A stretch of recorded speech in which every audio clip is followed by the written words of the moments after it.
Hello everyone, एक बार फिर से स्वागत है आप सभी का हमारे यूट्यूब चैनल में। दोस्तों, आज के इस वीडियो में हम बिहार बोर्ड का चैप्टर नंबर 1 का कुछ इम्पोर्टेंट चीज़ें को देखेंगे।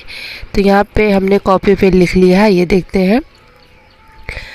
पहले चैप्टर में हम लोगों ने पढ़ा था, तो इसमें आया था पहला कि सजीव किसे कहते हैं। जिन वस्तुओं में जान होती है उसे सजीव कहते हैं। इसके अलावा सजीव वस्तुएं वृद्धि, प्रजनन, गति, श्वसन करते हैं। उदाहरण के लिए जानवर, पेड़, मानव आदि। निर्जीव वस्तुएं, जिन वस्तुओं में जान नहीं होती है उन्हें क्या कहते हैं, निर्जीव वस्तुएं कहते हैं। जैसे पंखा, टेबल, चेयर, दीवार आदि। बहुत सारे बच्चों को पता होता है, लेकिन बहुत सारे बच्चों को ये नहीं पता होता है। आइए देखते हैं, एक और शब्द आया था फसल किसे कहते हैं। जब एक ही किस्म के पौधे किसी स्थान पर बड़े पैमाने पर उगाए जाते हैं तो उसे फसल कहते हैं। फसल मुख्यतः 2 प्रकार की होती है, खरीफ की फसल और रबी की फसल। तो फसल तो ऐसे अगर पूछे मुख्यतः तो 2 प्रकार की होती है, खरीफ की फसल, रबी की फसल। खरीफ की फसल के बारे में देख लेते हैं। ये ऐसे फसल होते हैं जो वर्षा ऋतु में जून जुलाई में बोया जाता है और अक्टूबर नवंबर में काट लिया जाता है। जैसे धान, मक्का, सोयाबीन, मूंगफली, कपास आदि। रबी की फसल, ये फसल शीत ऋतु अक्टूबर में बोया जाता है और मार्च ऋतु में काट लिया जाता है। जैसे गेहूँ, चना, तीसी, मटर, सरसों, आलू आदि। तो इस तरह से और हम देख लेते हैं।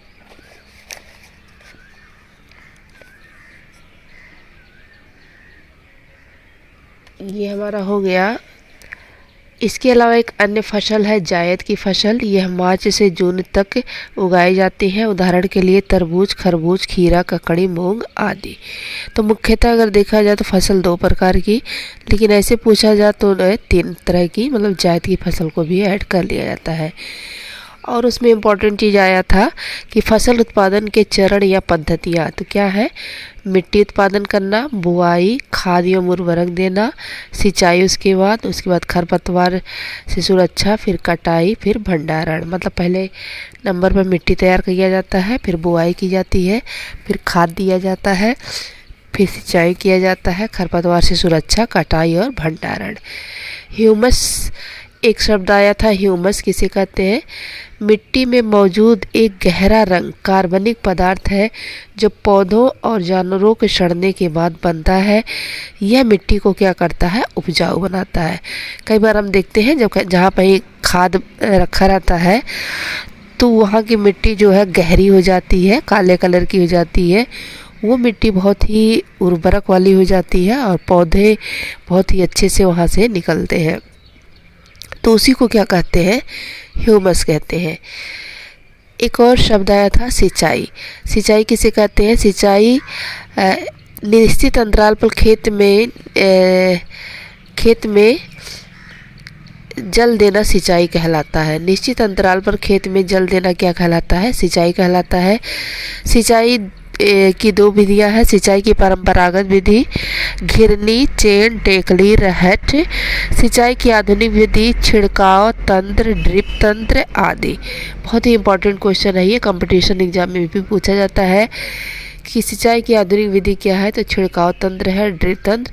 सिंचाई की पारंपरिक विधि मतलब पहले से जो चली आ रही थी, घिरनी है, और चेन है, टेकली, रहट है। तो इस तरह से एक और शब्द आया था खरपतवार। खेतों में कई अन्य अवांछित पौधे प्राकृतिक रूप से फसल के साथ उग जाते हैं। इन अवांछित पौधों को क्या कहते हैं, खरपतवार कहते हैं। निराई देख लिए किसे कहते हैं। खेत से अवांछित पौधे या खरपतवारों को हटाने की प्रक्रिया को निराई कहते हैं। तो इस तरह से हमने चैप्टर नंबर 1 में जितने भी इम्पोर्टेंट टॉपिक थे उसको कवर कर लिया है। तो अगर वीडियो पसंद आए तो प्लीज़ इसे लाइक करिएगा, सब्सक्राइब करिएगा। इसी तरह से हम चैप्टर 2 का भी देखेंगे और चैप्टर 1 का क्वेश्चन आंसर हमारे चैनल पर अपलोड हो गया है। वीडियो देखने के लिए थैंक यू, धन्यवाद।